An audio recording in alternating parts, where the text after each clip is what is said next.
Now, Kenya's President Uhuru Kenyatta is currently meeting with US President Joe Biden. This is the first African leader to meet Biden at the White House since Biden took office in January. A White House statement says that the two leaders will discuss the strong bilateral relationship between the two countries and the need to bring transparency and accountability to domestic and international financial systems. Kenyatta's days-long visit to the United States includes his chairing of the UN Security Council on Tuesday in New York. And this comes just days after the Pandora Papers revealed that the Kenyan leader and 6 of his family members were linked to millions of dollars kept in secret tax havens abroad. Beyond that, the two leaders will also tackle accelerating economic growth and climate change. Kenya is reported to be the 5th largest recipient of US aid, with strong collaborations on capacitating Kenya's military in tackling terrorism in the region. The issue of Ethiopia's conflict in the Tigray region also expected to be a top agenda item. Well, US interests in Kenya go deep, and the country is the 5th largest, as you've just heard, US aid recipient, getting roughly $544 million in aid in 2020. Now, although most of that spending funds economic and health programs, Kenya has also been a target of US military aid.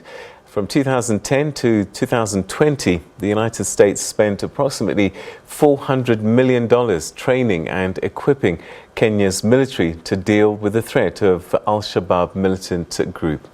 Well, to get an update on the significance of the meeting between the two leaders, we're now joined by our New York correspondent, Sherwin Bryce-Pease. Sherwin, always good to have you on the program.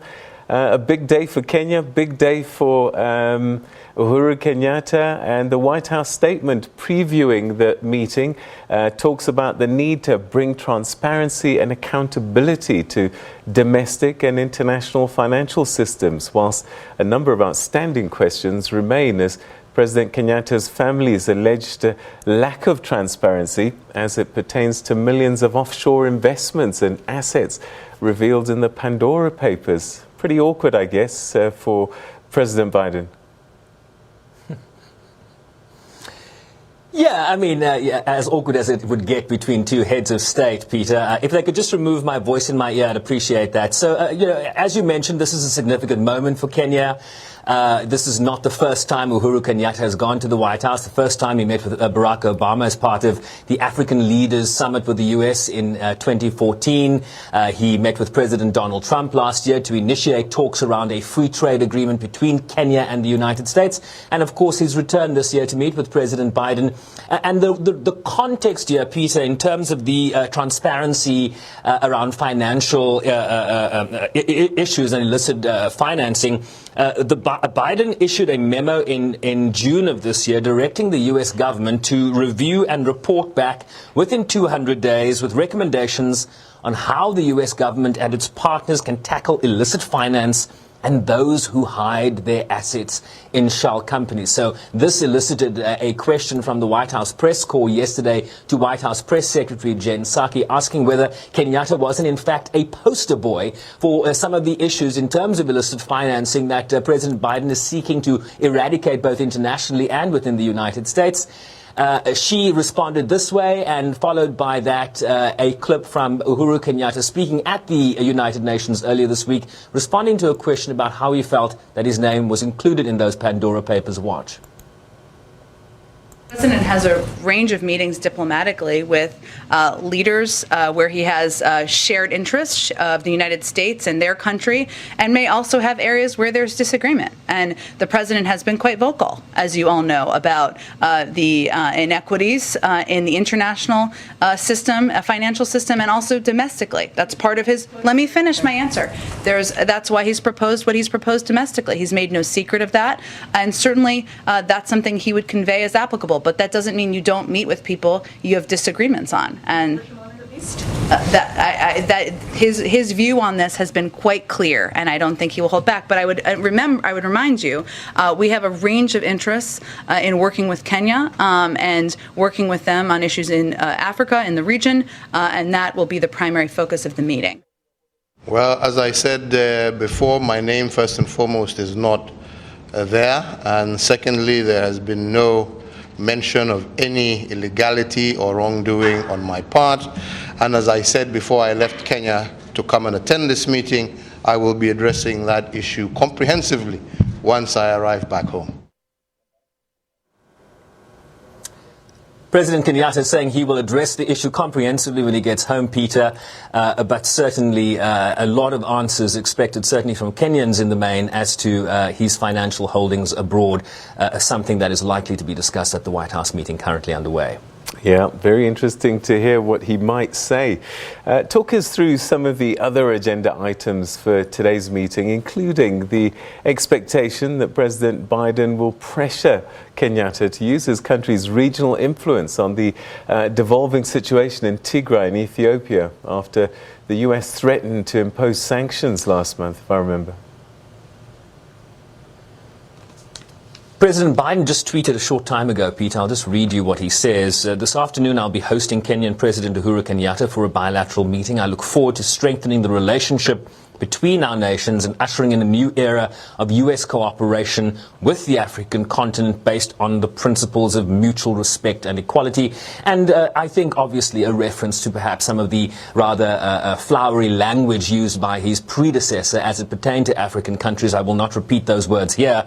But a number of issues on the agenda today, Peter. As you correctly pointed out, Kenya is the fifth largest recipient of U.S. aid in the world, around $540 million. That translates to about 7.2 billion rand in 2020 alone. The issue of vaccine inequity, vaccine apartheid, of course, a huge topic of conversation when any African leader is in the room with the leader of a more developed nation. Of course, you're looking at about 70% of adults in the United States having received at least one shot or one dose of a vaccine. Kenya and the Africa region at large, between 2 and 4%. So that inequity is certainly going to be an issue as it pertains in particular to Africa's recovery economically post this pandemic. You are already seeing the world economic growth at around 5.9%. The IMF yesterday saying that Africa, the entire sub-Saharan African region, will only grow at around 3.7%. And the concern is where this, the trajectory in terms of this pandemic goes and what the implications are going to be on, tourism in Africa and other issues that are pertinent to economic growth in the region. And then, of course, the close collaboration, Peter, between the United States and Kenya as it pertains to counter-terrorism initiatives, particularly in the East African region, the Horn of Africa region, where there is a proliferation of armed groups, in particular the ISIS-linked al-Shabab that has been a dominant force, certainly within the last decade in Somalia in particular.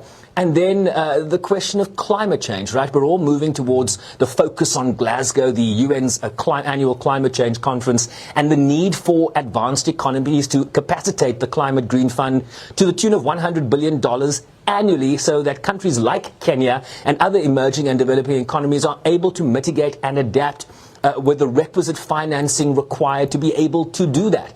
The old argument that Africa, of course, is not responsible for the levels of greenhouse gas emissions we see around the world. So that is, of course, a very pertinent issue. And then, as you correctly point out, the very urgent situation in Tigray, Ethiopia. There have been widespread concerns around hundreds of thousands, if not millions now, suffering from starvation and living in famine conditions. We saw a resurgence in fighting at the beginning of this week. We understand that there is fighting on all fronts between the Tigray Liberation People's movement and the Ethiopian armed forces.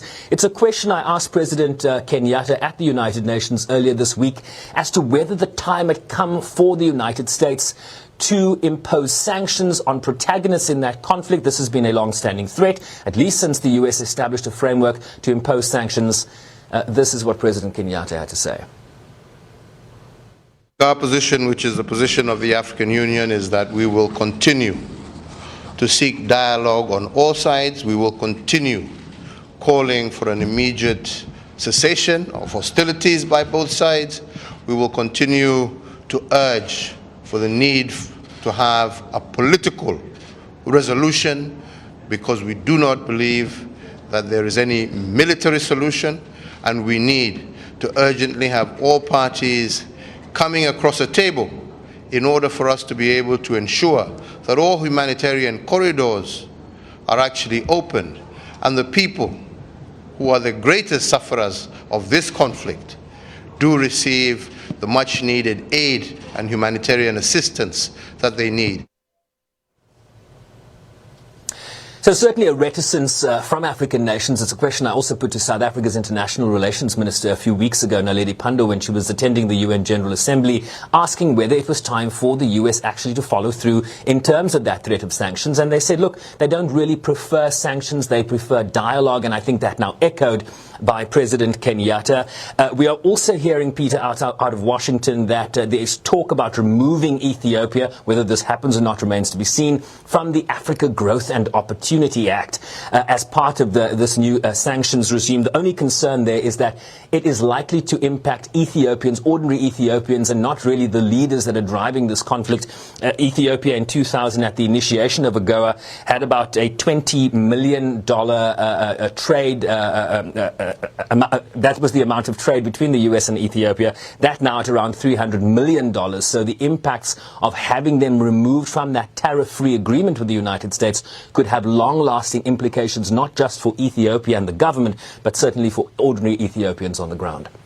So much to deal with and look at for Kenya in the region, particularly with their neighbor Somalia. This after Kenya's rejection of a recent International Court of Justice ruling on its maritime border dispute with Mogadishu. Any reaction from the United Nations Secretariat on this given? Yeah, there has been some reaction, but just really to contextualize, right? There's the International Criminal Court in The Hague, which is part of the Rome Statute. That is separate from the International Court of Justice, which essentially is one of the 6 principal organs of the United Nations. You have the UN Secretariat, the General Assembly, the Security Council, the Economic and Social Council, the Trusteeship Council, and then the ICJ, made up of, I think, 15 judges that sit in The Hague. And they seek to address disagreements between states, and they provide advisory opinions. The advisory opinion here pertains to a 100,000 square kilometer area within the Indian Ocean that has been a point of dispute and tension between Somalia and Kenya. This area, we understand, has natural gas deposits, oil deposits, so clearly there are economic implications as to who would control that area. The ICJ, Kenya saying of this ruling, Kenya rejected the ICJ's jurisdiction, accusing the ICJ of bias. Quote, Kenya rejects in totality and does not recognize the decision.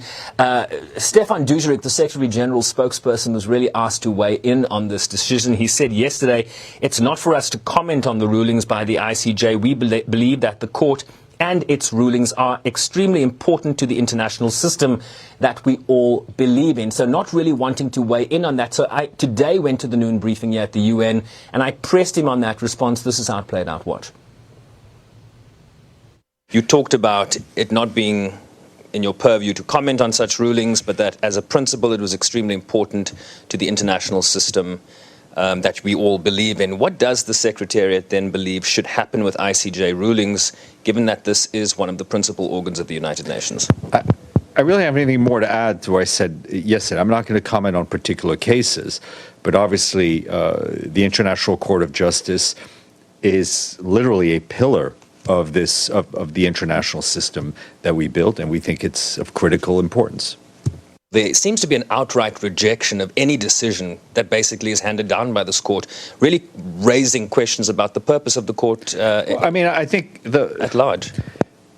The purpose of the court is clear. One of the purposes is to educate on differences between states, and it is best that states, in fact, go through a court to educate these differences, rather than through open conflict. So that's what we think the importance of the case of the court is, and we believe the institution needs to be respected. Stefan DUJARRIC there, Peter, calling for the ICJ as an institution to be respected. I will remind you, though, of a very famous ruling of this court in 2004, an advisory opinion deeming the barrier wall that Israel built through the occupied West Bank, Palestinian territories, was deemed an illegal construction. And, of course, that wall still stands today. All right, so perhaps to wrap up, and you did mention it earlier, I mean, Kenya and the US do enjoy some kind of relationship because they've shared tragedy, haven't they? We go back to 1998 and those US bombs attacks in Kenya and Tanzania. And then, of course, we had Barack Obama, a child of Kenya, president in the White House at one stage, and Biden himself was his vice president.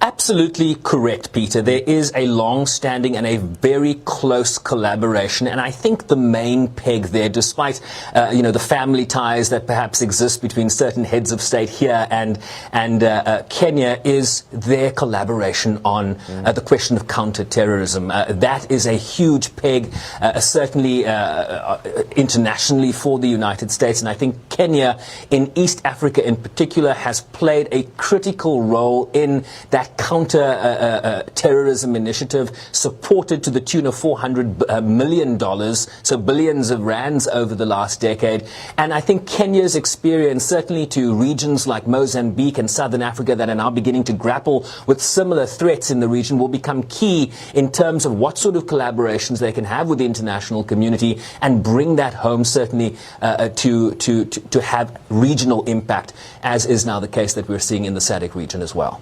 All right, Sherwin, we'll leave it there. Thanks very much indeed. Always good talking to you.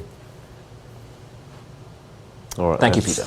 That's our correspondent in New York, Sherwin Bryce-Pease, speaking to us around the visit by Uhuru Kenyatta, President of Kenya, visiting with the President of the United States, Joe Biden. It's the first African leader to be received at the White House since Joe Biden became president in January.